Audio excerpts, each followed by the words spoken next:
Hey guys, what's up? Doing one this morning because I happen to have had some interesting controlled correspondence with the latest idiot of the hour or year, or whatever you want to say, Krazie316. By the way, anybody else finding it interesting some of the names that these fundies like picking for themselves when they come on here? Venom Fang X, Krazie316, Jesus Freak. They don't really sound very righteous, do they?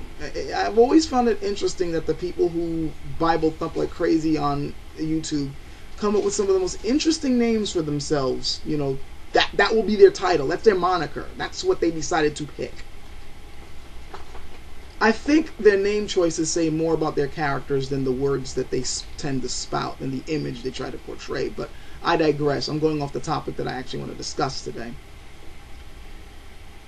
Like I said, I had some interesting controlled correspondence with him. What do I mean by when I say controlled correspondence? Well, if you guys have been paying attention to my videos and my channel of late, you will know that there have been I personally think it's one guy, but it's two names. You know, there have been a couple of people who have been coming on my videos and trying to push a whole lot of Christian propaganda on me and on everyone else who frequent here.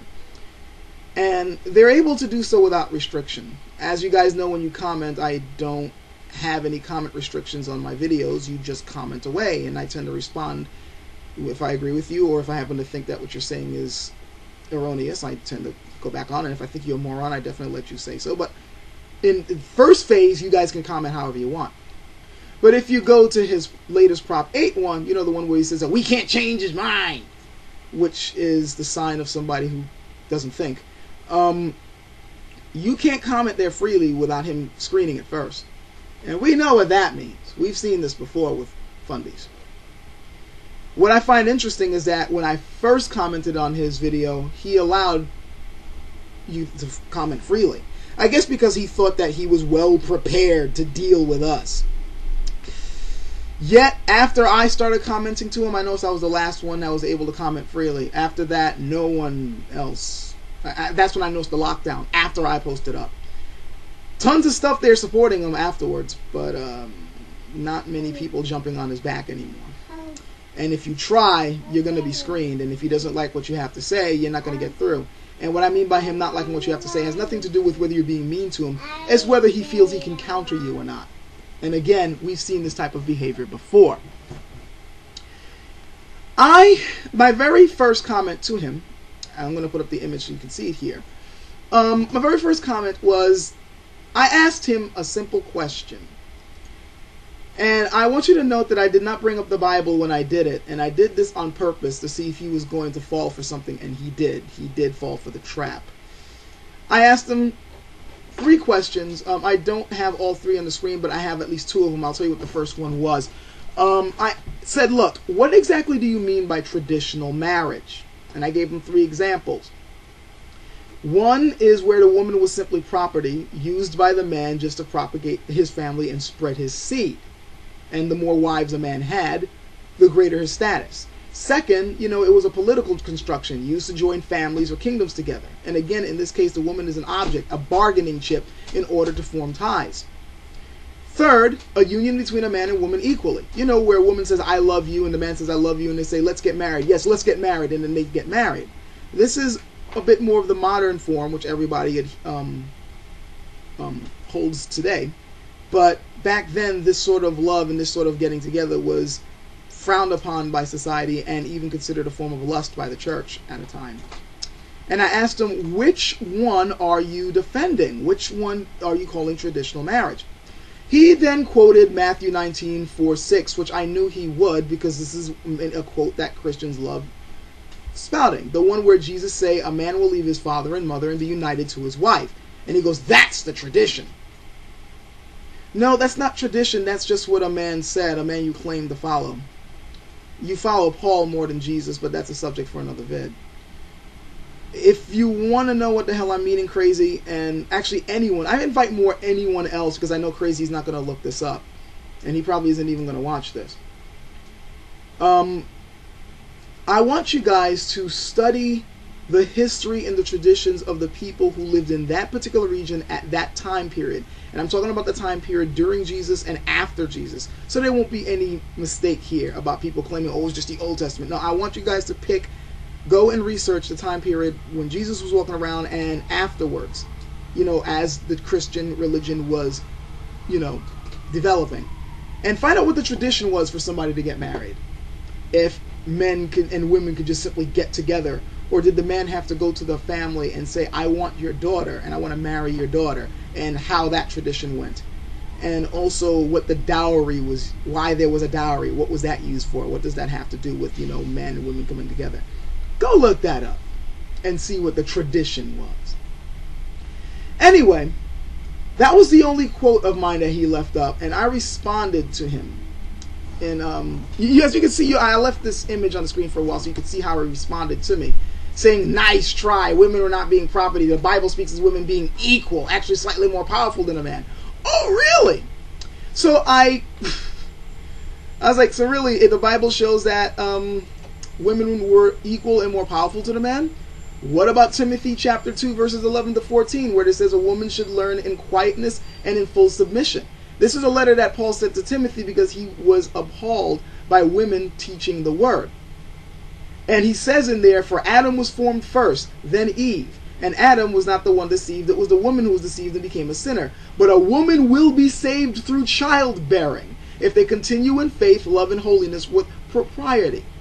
He then goes, you are RFOL. I already refuted this in an argument against the Stallion 76. In the Timothy letter, in the beginning, Paul starts out by saying, false teachers and the women being swayed by them. This is a problem because the social barriers have been broken down and the women are trying to be leaders while not being soundly trained in true doctrine. Really? So it was simply about Paul feeling that the women were not properly trained, and until they were properly trained, they couldn't be leaders. But once they were properly trained, they could, right?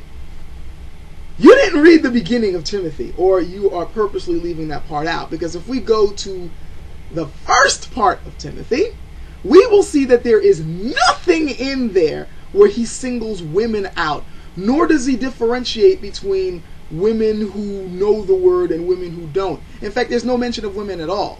He simply says that there are men teaching false doctrine and there are people falling for it. That's it. There is nothing in there about he is concerned about women not teaching because they don't know the proper word. He just says, look, there's false doctrines being going on, and I'm going to tell you what the real doctrine is. And the first thing he says in the next chapter, and the first stuff he starts going in with the next chapter is, a woman should learn in quietness and in full submission. And also, if it is true that he was simply saying that women need to be properly trained before leading, then why does he say that a woman will be saved through childbearing? This just supports what I said before in my very first comment to you, Mr. Jackass, where I said that women were supposed to be property used to spread the seed. He says right here, a woman will be saved through childbearing. He also says before that, for Adam was formed first, then Eve. And Adam was not the one deceived, it was the woman who was deceived and became a sinner. What's the point of saying that if women are supposed to be equal to men?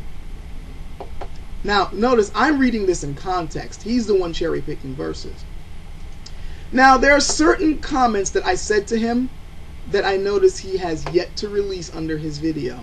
And I'm still waiting. This was about an hour ago.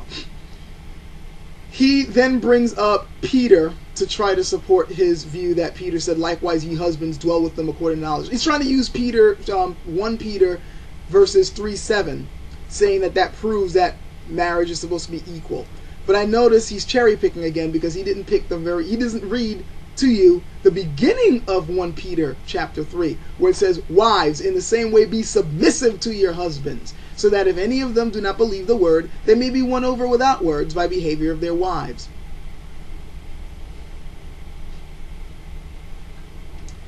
So, I find this interesting, not just because, he knows I know the Bible. He's trying to make it look like he keeps saying, you're a fail bot, you're rolling on the floor, I already disproved this. But I notice he's not showing all my comments to him under his video. The ones where I state the verses that I just said to you guys. There's a reason for this. He needs to paint me as someone who doesn't know the Bible so that he can continue looking like the hero on this video. His ego won't allow him to be one-upped. And we know this. But something else. I mean, we know that he's dishonest. This is why he's screening these comments now. And this is why he didn't allow all my comments on there. But I'm putting it up on video form so you can see what he knows, what I sent to him. But I find this very, very interesting because this, I think, to me anyway, I don't think he's that ignorant. I still think he's ignorant, but I don't think he's as ignorant as he makes it look. Because I showed him the quotes that disprove what he said, and he's not allowing them to be shown. So that makes him a deceiver. And I find that very interesting because we know what the Bible says about deceivers. Just something to think about for any Christians watching this.